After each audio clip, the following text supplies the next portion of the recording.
സംസ്ഥാനത്ത് കള്ളക്കടൽ പ്രതിഭാസത്തിന്റെ ഭാഗമായി ജാഗ്രതാ നിർദ്ദേശം. നാളെ രാത്രി 11:30 വരെ കേരള തീരത്ത് 0.2 മുതൽ 0.7 മീറ്റർ വരെയും ഉയർന്ന തിരമാലകൾ കാരണം കടലാക്രമണത്തിന് സാധ്യതയുണ്ടെന്ന് ദേശീയ സമുദ്രസ്ഥിതി പഠന ഗവേഷണ കേന്ദ്രം അറിയിച്ചു.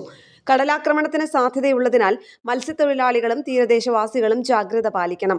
കടൽക്ഷോഭം രൂക്ഷമാകാൻ സാധ്യതയുള്ളതിനാൽ അപകട മേഖലകളിൽ നിന്ന് അധികൃതരുടെ നിർദ്ദേശാനുസരണം മാറി താമസിക്കണം.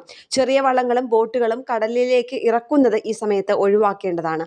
കള്ളക്കടൽ പ്രതിഭാസത്തിനും ഉയർന്ന തിരമാലയ്ക്കും സാധ്യതയുള്ള ഘട്ടങ്ങളിൽ കടലിലേക്ക് മത്സ്യബന്ധന യാനങ്ങൾ ഇറക്കുന്നത് പോലെ തന്നെ അപകടകരമാണ് കരയ്ക്ക് അടുപ്പിക്കുന്നതും.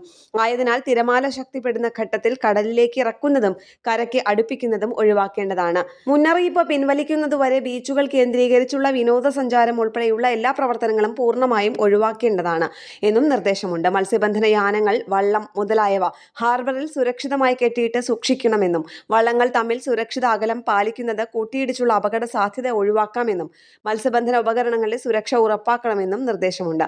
ബീച്ചിലേക്കുള്ള യാത്രകളും കടലിൽ ഇറങ്ങിയുള്ള വിനോദങ്ങളും പൂർണ്ണമായും ഒഴിവാക്കണം. തീരശോഷണത്തിന് സാധ്യതയുള്ളതിനാൽ പ്രത്യേകം ജാഗ്രത പുലർത്തണമെന്നും നിർദ്ദേശമുണ്ട്. ന്യൂസ് ഡെസ്ക് കേരള പ്രണാമം.